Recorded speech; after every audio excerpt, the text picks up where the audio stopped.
set you and your horse up to create a situation where your horse would offer what you desire more than you trying to make something happen.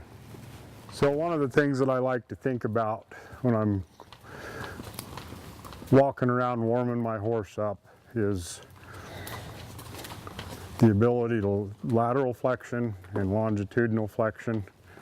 I don't want to ask them to sustain any one thing for any period of time, but what I need to get in touch with is to kind of see how my horse is feeling, where they might be a little stiff in their body, where they might be a little stiff with some different,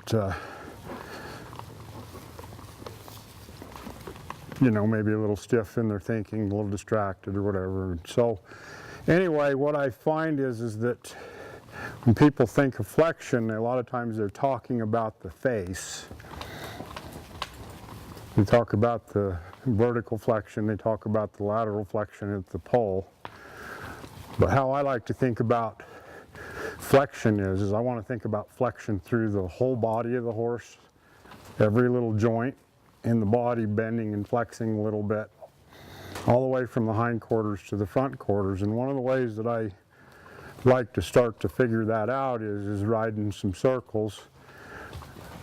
And how I think of my circles is there's three parts to it. One is a little bending in the little bending, and I like to leg yield them out a step, and then I like to straighten them a little bit. Little bending, leg yield them out, straighten.